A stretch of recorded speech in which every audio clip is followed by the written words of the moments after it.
Hey, good Thursday morning, everybody. Welcome into the Volquest Mailbag Podcast. I'm Eric Kane alongside Austin Price, Brent Hubbs, and Rob Lewis. As always, big thank you to our presenting sponsors. That is Exterior Home Solutions.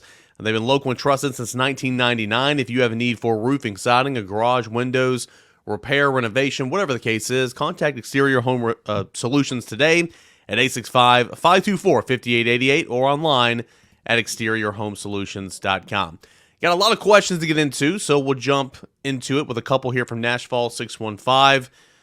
Are you worried they aren't getting enough contact work in fall camp? Will tackling be an issue early in the season? Seems like they're holding a lot of key guys out for precautionary reasons.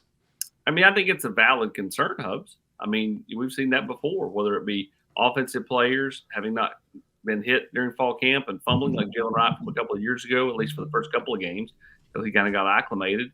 Or defensive players, who weren't great tacklers early because they didn't get a ton of work. So, I mean, I think it's a valid concern. I don't think we'll know for sure until the season gets going. Well, I think it's a concern every year. I mean, when you look at it, I mean, you're the old days of two-a-days and beating people up to beat people up are just over. I mean, there's too much. You have your roster size is smaller in terms of how many people are going to play and help you, and you've got so much, Rob. You got all these analytics now, right? You got your performance coaches and your nutritionists and all these things that are diving into all the analytics of human performance, and you're just trying to manage guys. I mean, I would be much more concerned about this if if Tennessee were playing Clemson or Georgia to open the season versus who they're open. I mean, I think you can handle this camp differently because of your opening opponent. Again, I'm not knocking the Mocs, okay, but you can handle it different because of who you're playing versus if you were opening one of those prize fight money games in Jerry's world somewhere, or something like that. Yeah, and Hubbard, all you guys, I mean, unless you're playing one of those games, I mean, I think Georgia, Clemson out. I mean, I think everybody probably is treating August that way because I mean, if you're Josh Hyatt, I mean, this happens all over the country, but like Jordan Thomas gets. I mean, I know it was non-contact, but he gets hurt on that Saturday, and just like, why do we even, what we did that Saturday morning worth, losing Jordan Thomas for, I'm just saying when something like that happens, I think coaches, back off even more in the preseason because I mean, and look at the NFL now. I mean, you play, starters, a couple of series in the preseason. I mean, how's Texas handled it, Rob, after they lost two running backs? Yeah, exactly. I'm just saying. I mean, I think Hubbard, you're right. I mean, from the days of us at AP, you were there. You were 17 years old, but you were down on the baseball field. When they were practicing, two-a-days. I mean, that's like so ancient history. It's archaic. I mean, I mean, just and if you look at it when you lose a guy, I mean, Hubbard, it wasn't on the baseball field. It was back in that day and age. They lost Robert Beecham. Me and you were, I think, standing next to each other. We kind of saw it happen, like in the end zone of the practice field. And you just kind of wonder, I mean, it's always a balancing act. You want to get contact. But, man, when you lose somebody in the preseason, you're like, man, is it worth it? Now, I think if you're Josh Heupel, I mean, yeah, you're worried about a running back fumbling, but I think your biggest thing offensively, particularly for those linemen around, is just game shape conditioning when you go as fast as you can go. I mean, like, what do those guys look like at the end of the first quarter? How gassed are those guys going to be that got a dozen scrimmage reps? And I know they do some 11-on-11 stuff, but it's different than the adrenaline of a game and going that way. So I think that's your bigger offensive concern. You always miss tackles week one. I mean, it's just a given. You're trying to minimize as many of those as you can because you can practice every tackling drill known to man. You're going to miss tackles week one until you get into the game shape and game mode in the first couple of weeks. Yeah, and you're going to get slapped in the face with getting in game shape or lack thereof for week one as well. It always slaps you in the face that first game. You can do all the conditioning in the world. You can be out there in 100 degrees scrimmaging and all that, but until you're out there in the first game and you're playing 70, 80 snaps, like you're going to be sucking wind anyway. But I mean, that's how they were against Virginia last year as well. But 100% I agree with you. We mentioned Lance Hurd in this regard and just getting him out there and getting him reps in the tempo. And some of these other guys as well. It's a lot different than 11 on 11 where you might go 3 or 4 plays tempo, then stop, let's talk about it, let's run it back, let's look at this. Can't do that in a game. And they didn't do an awful lot of that in the scrimmages. It was still situational. A couple more here from Nashville 615. Who would you rather have at safety from a talent perspective? Jaylen McCollough and Wesley Walker, or Andre Turrentine and Will Brooks? And Jaylen McCollough is obviously doing some good things with the Rams. I mean, Yeah, he is. Seemingly every preseason play. Jaylen McCollough had his best year last year. I mean, he did. He played his best. He had his best year of football last year. I mean, what's our sample size for Will Brooks? 80 snaps? Yeah, very little. I mean, what's our sample size for Andre Turrentine? 50, 60 snaps, something like that. I mean, against an Iowa team that was the most pedestrian offense we've ever seen at any point in time. So, on paper, who are the more talented players? I would say athletically, Turrentine's more talented than Wesley Walker, right? And I would say Jaylen McCollough and is a faster player and is probably quicker than Will Brooks. Fair or not fair? I mean, it's fair right now. I haven't seen enough to know. Yeah.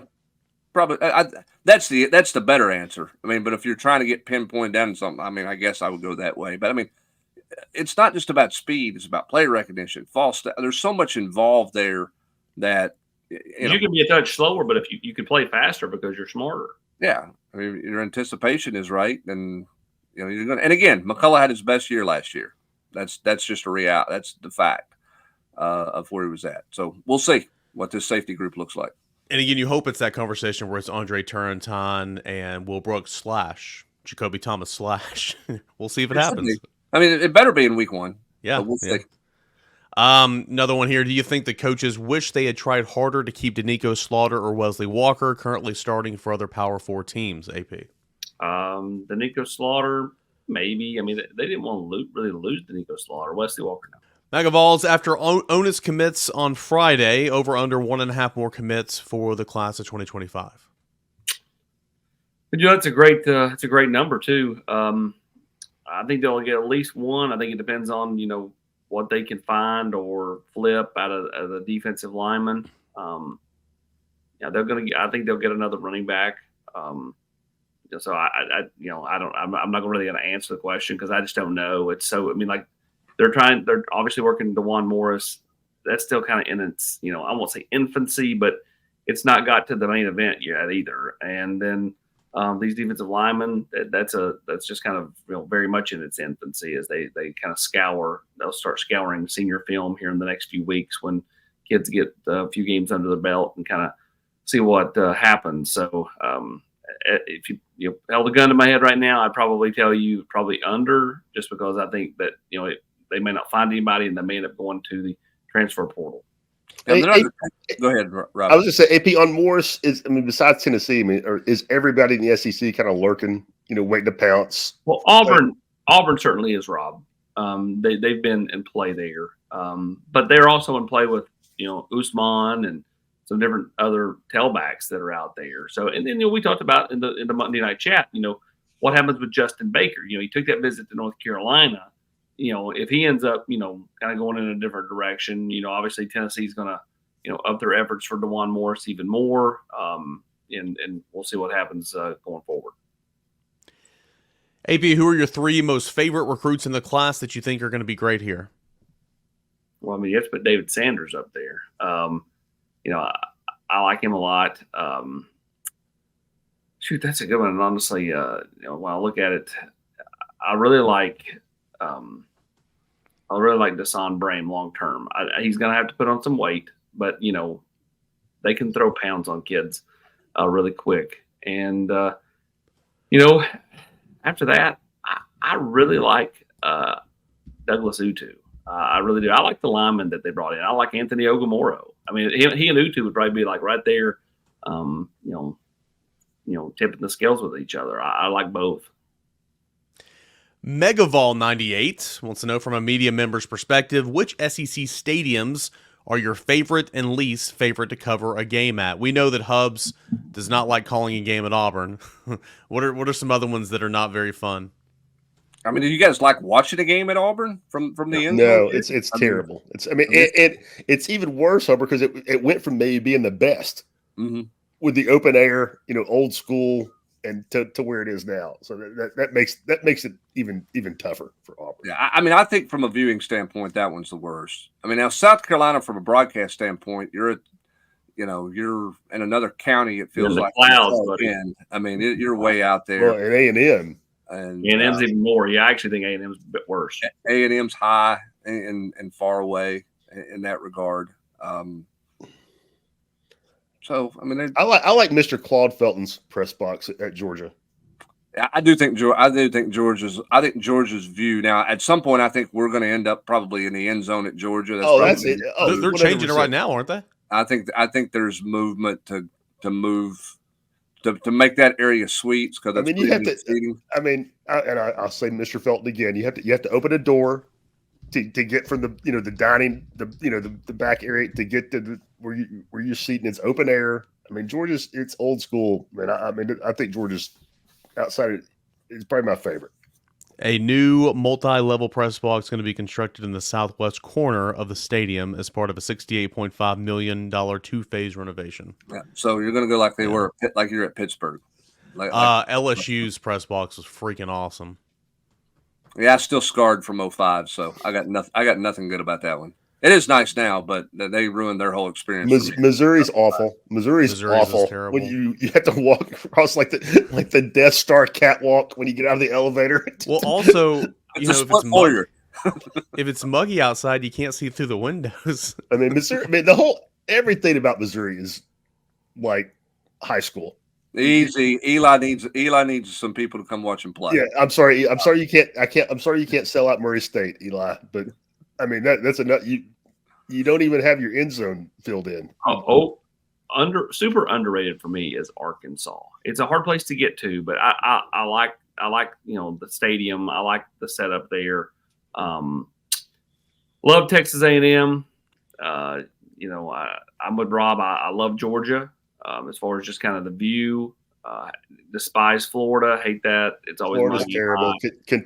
Kentucky's trash. Put your stadium on campus, please. I've always said this: Kentucky and Vanderbilt are two of my favorite to go to because the vibe is such a high school atmosphere. It's easy in, easy out. It's easy in, easy out. That's right. It's small time. It's small time. Kentucky redid their press box. It's a lot nicer. It is nicer. Oh, it's really nice. It's really nice. If you went to the old school place, it's very, very different. It's the nicest high school press box I think I've ever been in at Kentucky. Wow, great. Put your stadium on campus. Put your stadium on campus. South Carolina looking at you too. Baseball stadium at Kentucky, new press box. Very nice. Awesome. Really, really nice. If you could pick two teams for Harrison, where he'll end up with, or will he take the field? What would you do? Curious how open this recruitment is. Kendra Harrison.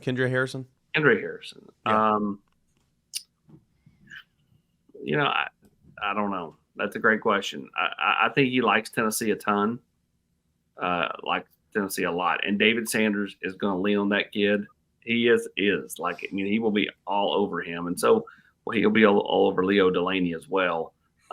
But again, I think it boils down to like your NIL offer. I think it boils down to relationships. I think his relationships at Tennessee are going to be really, really good. But is Tennessee going to be willing to go big at the tight end spot there? I don't know. We'll see. But I definitely think the Vols, as we sit here right now, are deep, deep, deep in that one and very much a real factor. Thoughts on Ryan Day? You think he caught Michigan at a bad time, or do you think he's always going to be a solid coach that can't maximize on his insane amount of NFL talent? Rob. I mean, totally outside looking in, don't know anything. I mean, he looks to me like a guy that was born on third base. And, how hard is that job? Again, total outside looking in. I don't know the nuts and bolts, but, I mean, that seems like that thing looks like it's on autopilot. Well, I do think it got a lot tougher with the additions to the conference because, Well, now, yeah, for sure. Well, now, today, but what about the last 4 years? Yeah, again, he's had it on autopilot. You're right. And, has found a way to, kind of fumble it away a couple of times. But, they're always going to have talent there. will be interesting to see when these future schedules come out. Just like these trips to Washington, to Oregon, to USC, to UCLA, those teams coming there. How much that alters Ohio State as far as just being a little bit more of a rigorous schedule. How much did Connor Stallions take that thing off autopilot?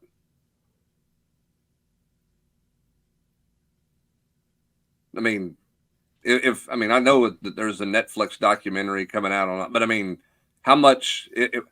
Who knows what's real and what's what's not real? But how much of a disadvantage, or how much did that hurt the? Because basically they're playing one game a year at Ohio State, right? Yeah, now, yeah, up until now. So how much did that mess that thing up? I'll be curious to see what Ryan Day in Michigan looks like moving forward with all of that supposedly done and Harbaugh gone and all those things. Most likely to end the regular season this way: UGA outside the top 5, so Georgia not in the top 5, Bama outside the top 10, or Texas outside the top 10. Oh, give me Texas all day on that one. I agree with this. I would agree. Yeah, that's probably where I would go. Probably a safer pick. Yeah. I don't think Georgia's finishing outside the top 5. I think Kalen DeBoer's got a lot of talent to work with. I mean, it'll be interesting to see how Texas handles all the expectations that are on them now that they move into and they're moving into this league. What's the grind of that look like week in and week out? You can't take a lot of weeks off if you're at Texas right now, which you could previously. Yeah, and they play Georgia and what other big? They play Bama. They play Georgia. I was Bama. Yeah. It's almost like Tennessee's schedule. I know. Again, I said it the other day. I said it last week. Like, it cracks me up every time about how Tennessee's schedule's so easy. It's like Tennessee plays Georgia and Alabama every single year. Z-Vol says more likely to happen: offense averages over 35 points per game in SEC play, or defense allows less than 23 points per game in SEC play. I'd probably go offense based on history and style of play just in college football today. Yeah. I mean, and I think Tennessee's offensive style of play makes it hard for Tennessee to play have a lot of games where they're holding somebody to 17 points. Yep. 20 points, just given what they're doing offensively, the number of possessions that each game entails. By the way, I mean, remember this time last year, everybody's talking about the clock rule, taking away possessions in college football games. I mean, like, it was now just turned out to be a nothing, right? I mean, it killed Tennessee's offense last year. Tennessee's offense was so bad. It's just funny how that was like, oh, it really changed. No, it doesn't change anything. I'm going to shorten games. I'm going to go the opposite. I'm going to say the defense. Okay. I think, especially if they can stay healthy. AP, what do you know about the offense, man? What do you know that's got us worried over there? Nothing. I just think the defense. I'm a big fan of the front seven. I just think. Everyone should be, yeah. I mean, yeah, everybody talks about the defensive line, but I just think the linebackers are going to take a big step. The linebackers were not good last year, and there was a lot of injuries there for sure. And Aaron Beasley played hurt all year long. I mean, he was not himself. You could tell. That group last year was not good. I think it's going to be significantly better this year as a group. And I mean, you hope everybody stays healthy, but even those guys that were forced into playing time last year, they're a year older, they're experienced, they know the speed of the, I mean, they're going to be so much better. Vols by 50.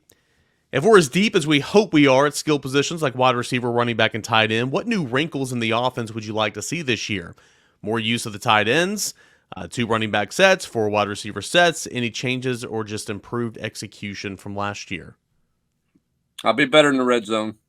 I mean, I've harped on that one. I mean, that's one that jumps out at me. I don't think they're going to be a 4-wide team because the tight end is so important to what they're doing. I do think you'll see more 2 tight end sets than you've seen in the past. And I think you'll see that a lot in the red zone. And like within I think, the 10-yard line. I'm just tight end. Ethan Davis is, I mean, maybe the thing I'm most interested to see with this offense. I mean, I don't know what he had at Central Florida, but he's not had a guy like Ethan in this offense. So as innovative as Josh is, I'm really curious to see what they can do with a guy like that.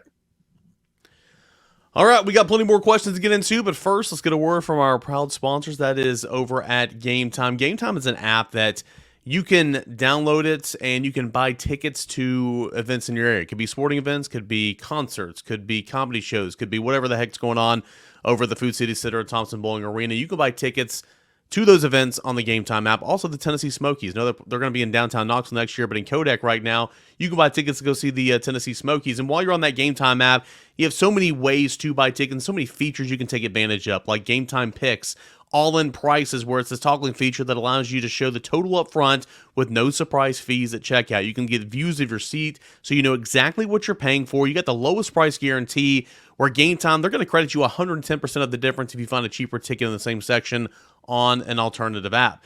Plus, the Game Time ticket coverage gives you the best customer service policy in the ticketing industry. All that and more is on Game Time. So, download the Game Time app, create an account, put in the promo code ON3, and you're going to get $20 off your first purchase. Terms apply. Again, create an account, safe, secure, easy-to-use account. Download that Game Time account. Put in the promo code ON3. That's ON3. ON3 for $20 off. Download Game Time today. Last-minute tickets, lowest price, guaranteed. And as always, when you give a shout-out to our presenting sponsors, that is Exterior Home Solutions. Severe weather can strike at any time in East Tennessee, and Mother Nature can do severe damage to the first and most important line of defense that you and your family have against Mother Nature, and that is your roof. Whenever she strikes, make sure that you call the people that I call. Make sure you trust the people that I trust, and that's my friends at Exterior Home Solutions, because they're more than friends, they're truly family.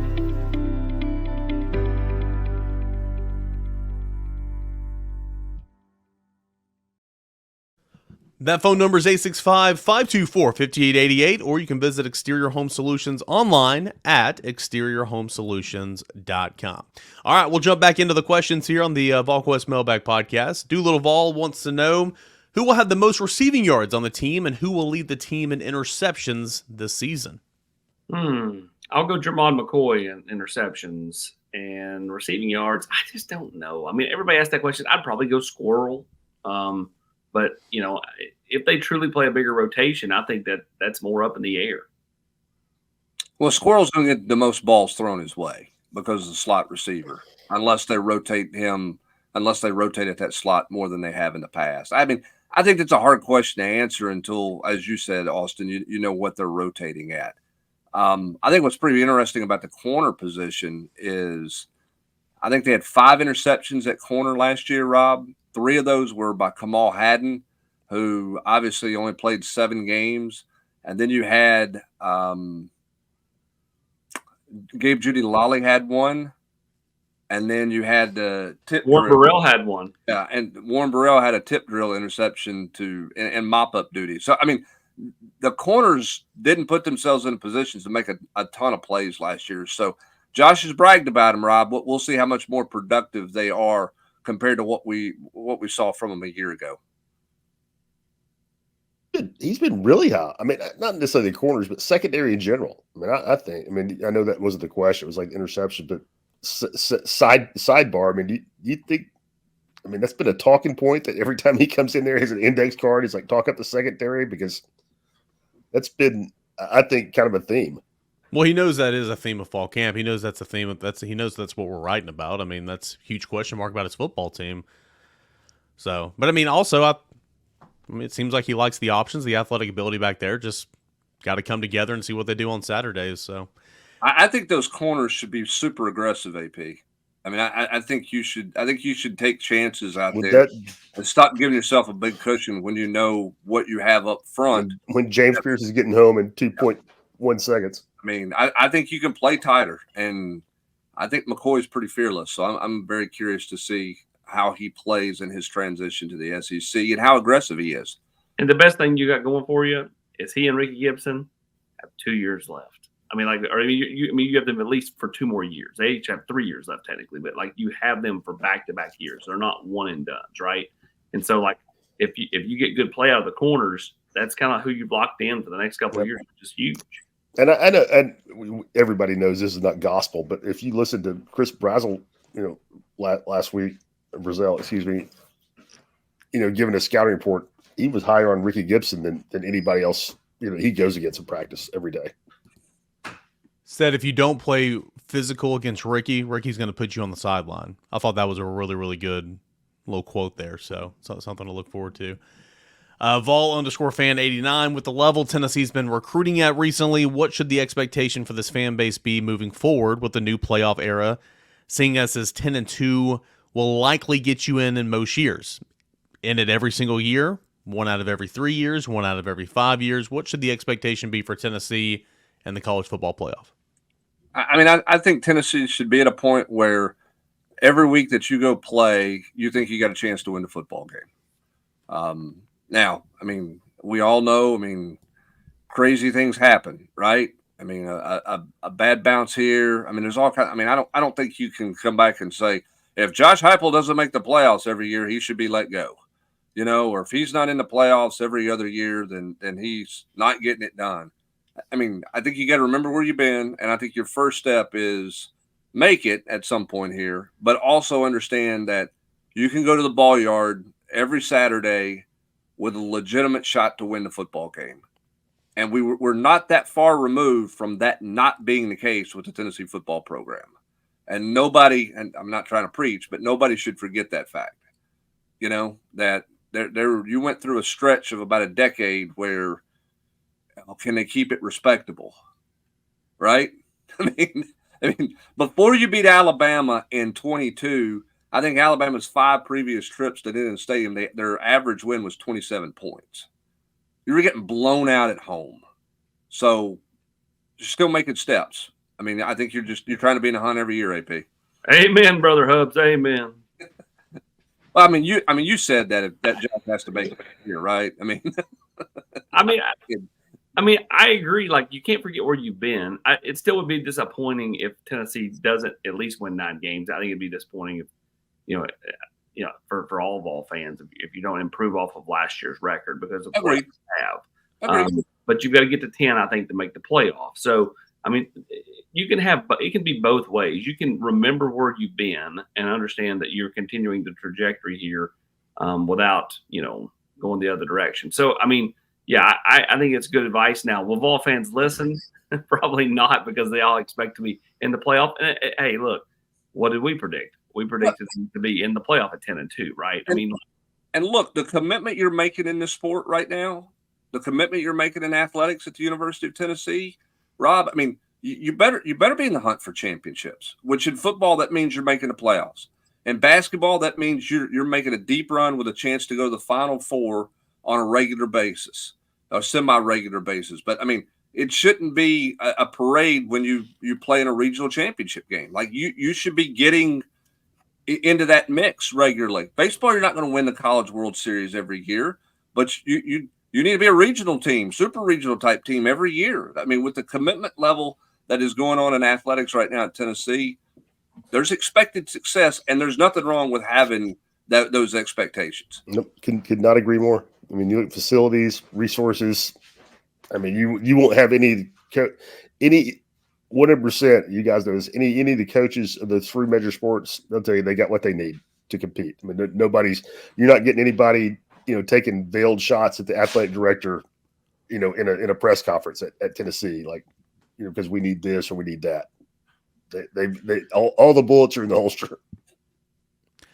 I think the expectation for football should be you make the playoffs every year, but knowing like you're not. I mean, that's not how it works all the time. Like, you're not going to make it every single year. Sometimes the injury is going to stall you. Sometimes the schedule is going to stall you.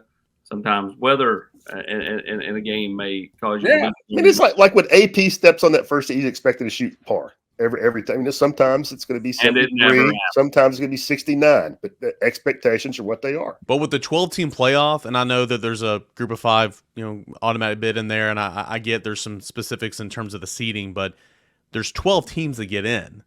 So you need to be top 15. I mean, you are right there on the doorstep in that conversation every single year. That, in my opinion, should be 100% the expectation every single year.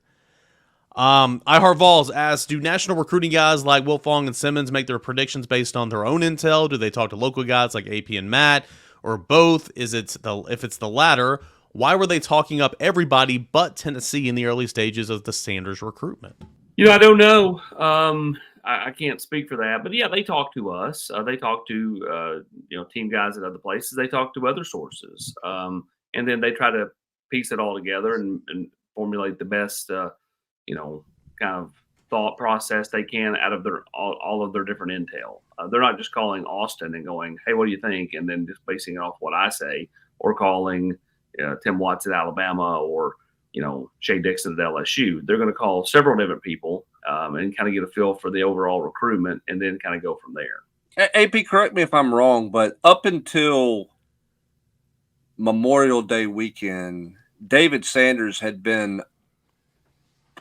at more places other than Tennessee, right? I mean, like his cluster of Tennessee visits came starting at Memorial Day weekend when he came in, and then he came back for around the NIL deal, and then he had his official visit. Like, he saw Tennessee 3 times in 5 weeks, right? Well, you go back to April, he saw Tennessee back-to-back weekends. Okay, so he did see that. Yeah, he was here for the spring game, and then he was here for the week before the spring game. So it was a little bit before that. But, yeah, I mean, you look at the number of times he was here from April on, and, you can start to kind of get a feel for, kind of where this thing was headed.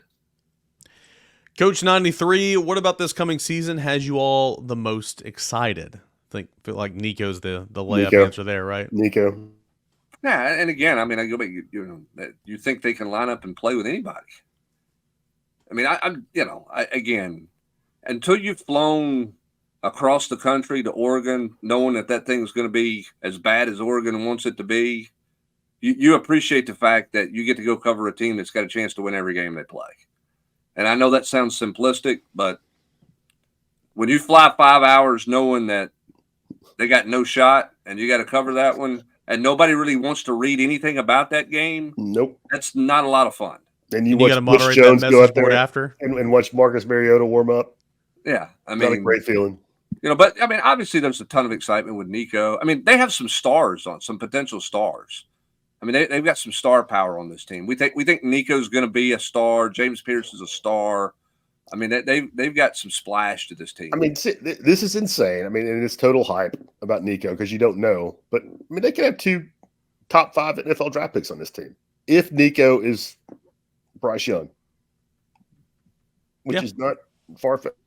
James Pierce is James Pierce. I mean, that's legit. Mm-hmm. That's already happened. Yeah, that's real right now, and then we'll see obviously how Nico does and what his draft stock looks like for the 26th go. I'm like AP. Outside of Nico, I cannot wait to see this operation on the defensive line. And we've seen the rotation. We've seen last couple of years, and they've been good the last couple of years. TFL numbers been over 100 twice out of the last 3 years. Sack numbers have been better. I just think they're going to be great this year. Don't tell Rodney though. What are the biggest challenges of the NC State matchup? Rob, you do those opponent previews. Tell us about NC State. Well, you just wonder about the quarterback. I mean, how quickly are they able to assimilate, the Coastal Carolina guy, into the offense? Their best receiver is probably, based on the numbers, should be a transfer. I mean, just that's it. I mean, how quick are they able to get all that? Everybody on the same page offensively with a new quarterback. I mean, a guy that's a big deal. I mean, Tennessee's seen it, having a transfer quarterback. It didn't go super smooth. I mean, I'm not trying to say, not putting that on Joe, but it's having a transfer quarterback in game 1 or month 1 is a big deal. So, I mean, I think playing NC State early is a great situation for Tennessee. Who leads the team in rushing touchdowns after week 2? Because, I mean, the post was trying to say there's going to be a lot of people that carry the ball. Maybe not as much Selden and Samson week 1, a whole lot of Bishop and Lewis. But after week 2, I'll still say it's Samson because I think Samson's going to go in there, get a little bit of his in week 1, and then take a seat. And Samson better carry the ball or touch the ball a ton against NC State. So I'll say Samson. Yeah, I mean that's the logical pick. He's the starting tailback. Nico's going to have some rushing touchdowns. He'll have more than Joe had. I don't know if he'll have Hooker rushing touchdowns, but he'll be a real factor in the red zone at that point. Will there be a Volquest tailgate for any game this year or any Volquest meetups that we can expect and plan for, Brent Hubbs? Austin's actually rented a couple of buses. He's going to have parking at his subdivision in Hardin Valley and going to take a party bus from his place to the stadium. It's going to be a really fun event. Look for those details in that super secret email. I miss Darius Moore. Listen, to answer the question on the tailgate, one, space on campus is, where are you going to have one at on campus? I mean, I don't have a parking spot in G10. The other thing too is, I mean, we all have responsibilities, pregame and stuff that you've got to get done. I mean, obviously I'm going into the radio booth early to do things. So, in terms of, I mean, we'll stop by a tailgate, right? AP, you bounce through and see people from time to time. But in terms of us doing an official tailgate on campus, that's, in all seriousness, that's not in the plans. And never will be. It's just hard. I'm not against anybody. I don't have a parking spot, and I got to get to the ball yard 4 hours before kickoff. Y'all need to do one for a baseball game. That'd be an easier time to do one for sure. I miss Darius Moore. What is the process of connecting with recruits and their families for the Volquest staff? I feel like there's a lot of bad actors in the sports media world, and it seems like the Volquest guys are able to create some real connections with our recruits and their families. Just be you. Yeah, just be normal. You be you. I mean, not call a kid 10 times over the course of a day. Well, and I think the other thing too is when, you just don't when you're talking to parents in particular, everything for them can't feel like an interview when you see them somewhere. You know what I mean? It can't feel, you just got to be real and just have normal conversations, and I think that's something that's not an act. That's not, okay, I got to go talk. I mean, it's just, you be yourself, and I don't mind meeting new people. So I've kind of enjoyed meeting parents. Vol Nugs 1421. Will ESPN's marquee game of the week be at 7 or keep the 3:30 time slot? ESPN's marquee game? I mean, they're going to go prime time as much as they can. I mean, now they're going to have an ABC marquee game. I mean, they're going to have a bunch of games. So, I mean, I think that they're going to try to market their night game as their marquee game as much as they can, much like the Big Ten took the noon slot for their marquee game on Fox. For a lot of the Big Ten games, they play an early game a lot of times. So I think ESPN is going to try to do a good number of night games with their marquee game, but we'll see how all that shakes out because they're bringing in to their football package the best conference in college football. So, but they're also, they've got Clemson games and Florida State games, and they've got a lot of games out there to cover. So we'll see how it all works. Yeah, we were going over some travel details for the season yesterday. Me and Matt were talking, and we were trying to go through the schedule and figure out that Oklahoma game. It's a flex, and so we're like, okay, well, what are the chances it's 3:30 to 4:30 or 6 to 8? We're kind of going through, and we're like, well, this matchup here, this matchup. We just have no clue how ESPN is going to treat that because we do think that, like you said, the more marquee game, they won in the nighttime because that's kind of the obvious choice. And I don't know, it'll be confusing, but there's some good games on that weekend specifically for Tennessee, Oklahoma. Not like the Tennessee Florida weekend where the college football slate's just loaded. October the 12th, I think, not like that weekend, but. Gator Dog wants to know, do you think Alabama can maintain its success with its current recruiting strategy? Most of their top recruits are from the West Coast or Texas, despite the state of Alabama being loaded. Seems like Auburn is loading up on in-state talent. Eric, was that actually from Jesse Simonton or just a username that's Gator Dog? Just the username. Okay, I didn't know. I'm sorry. Austin, I think that's the easier thing for them. I mean, Alabama's a national brand because of the success that they've had. So if you're Kalen DeBoer and that staff that you put together, and you're in a tight window, right? You've got a shorter window to put a class together because he arrived in January and everybody's committing in June.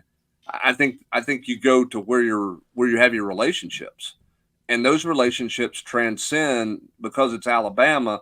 You can make that relationship with a California kid in some cases work.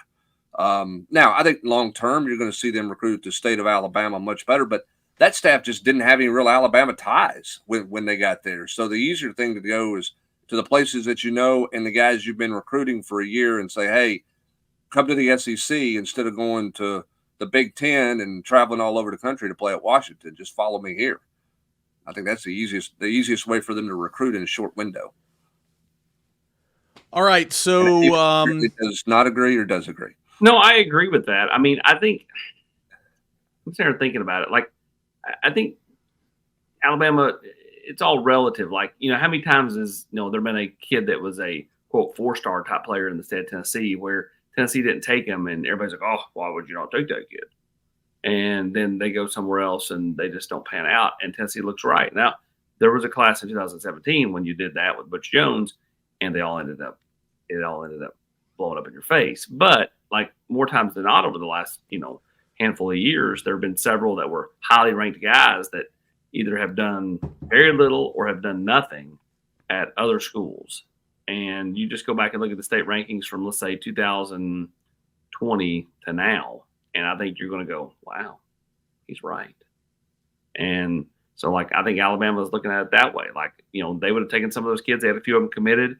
Auburn obviously was going to, swing bigger than Alabama wanted to swing in NIL with those kids because they feel like they can go out of state. And so you're right. The natural reaction is let's go where we have more ties.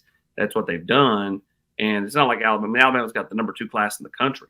I mean, I'd rather have the number 2 class in the country with kids that want to be there than just a class full of a bunch of Alabama kids just because. So it's not like that they're recruiting. I mean, like, it'd be different if Alabama was ranked like 13th class in the country and they had not taken all these in-state kids. They're number 2 in the country and had Jaylen Harmon not flipped or Jaden Harmon not flipped. Alabama probably have the number 1 class in the country right now. Well, and Alabama has a history. It's not like they loaded up with 17 in-state players in every Nick Saban class out there that was the number 1 class in the country, right? I mean, they're bringing in kids from Texas. They're bringing in kids California. from California and wherever. Hawaii. Yeah. So, I mean, they have recruited nationally, which makes it easier for them to go, to the places that this coaching staff has ties to. But by the way, every time your light goes out, I think we need to cue up the old Frank Gifford Monday Night Football, turn out the lights, the party's over song. Because I think it means it's time to go to the house. I think it's time to buy a new light. What kind of light just goes out after 35 minutes? Like, you don't have a charge? Or is it new batteries? It's plugged in. I've used it for like 2 or 3 years. It's plugged in, and about 6 weeks ago, it just started going out every time you go past 40 minutes. So I have no clue. Yeah. I'm about to move, so whenever I move, I'm going to trash and buy a new one. Getting ready to be interviewed and don't want to. My identity must remain anonymous. AP's on unsolved mysteries. I was told that you cannot get a first down in practice. All right. On that note, we will end on this one. We had them in written form yesterday, but staff predictions for this season. AP, kick us off here briefly. Tell us what your record was and kind of defend your answer a little bit. I don't know if there is any defending it. I just think they're going to go 10-2. I don't know who they're going to lose to. I'm not, because I just don't. Because I know they can win. As Hub said, every game they're going to strap them up for, they have a legitimate chance to click. I would tell you they probably going to lose to Georgia, and then some anonymous game other than that.